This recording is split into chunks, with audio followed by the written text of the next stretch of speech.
personnes ont manifesté à Port-au-Prince à la fin du mois de mars pour réclamer la démission du président haïtien Jovenel Moïse.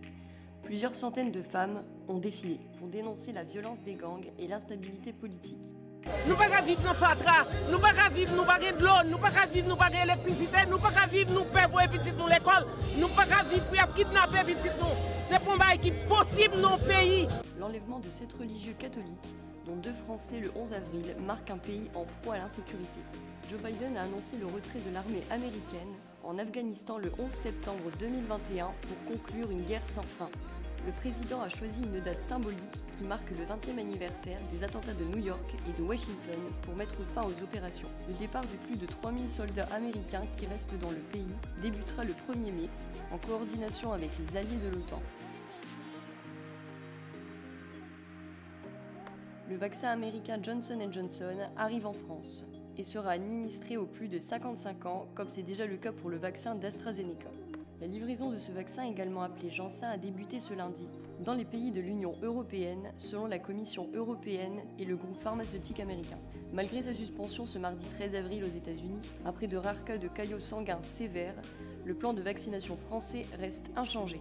Lors de débats à l'Assemblée, le Premier ministre a pris la parole sur les élections départementales et régionales. Il a défendu leur maintien en juin, mais avec un décalage d'1 semaine. La campagne électorale devra nécessairement être adaptée. Comme le rappelle le Conseil scientifique, c'est elle qui est de nature à entraîner une multiplication des occasions de contact physique et donc d'accroître les risques sanitaires. Le premier tour aura lieu le dimanche 20 et le second le dimanche 27 juin.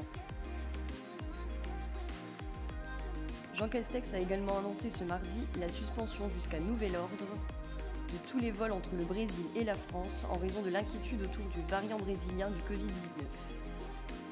Un décret acte cette fermeture de lignes aériennes jusqu'au 19 avril.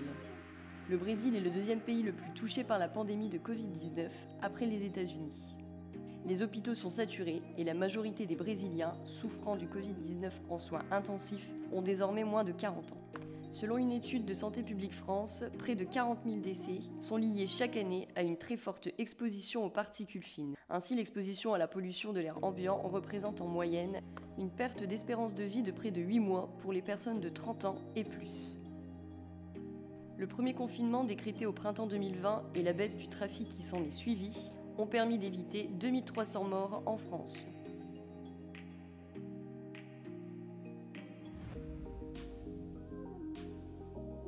Les négociations ont repris pour sauver l'accord international sur le nucléaire iranien, à Vienne dans un climat tendu. La décision de Téhéran d'enrichir l'uranium à hauteur de 60% en se rapprochant des 90% nécessaires à une utilisation militaire a jeté un froid. L'Allemagne, la France et la Grande-Bretagne, États européens partis de l'accord de Vienne, ont qualifié cette annonce de développement grave, contraire à l'esprit constructif. Le secrétaire d'État américain Anthony Blinken a parlé de provocation. Emmanuel Macron a présidé ce jeudi 15 avril une réunion à l'Élysée pour examiner les protocoles de réouverture des lieux fermés à cause de la crise. Cinéma, théâtre, terrasses de bars et restaurants vont réouvrir de manière progressive, en respectant une jauge de 50% de capacité d'accueil et en appliquant des mesures sanitaires renforcées.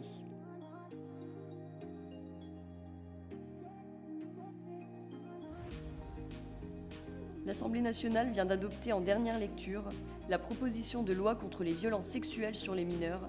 Ce texte introduit notamment un seuil de consentement à 15 ans. Ce seuil est fixé à 18 ans pour les actes incestueux. Il constitue une étape historique dans la lutte contre les violences sexuelles sur des mineurs, s'est félicité le garde des Sceaux. Une fusillade à Indianapolis a fait au moins 8 morts dans la nuit du jeudi 15 avril. Les faits se sont déroulés dans un centre du groupe de transport de lettres et colis FedEx, près de l'aéroport international de la ville.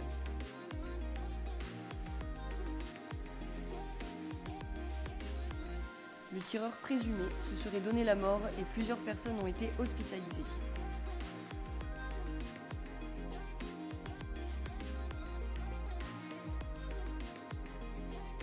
Selon Jenae Cook, le porte-parole de la police, les autorités estiment qu'il n'y a actuellement plus de menaces pour la sécurité publique.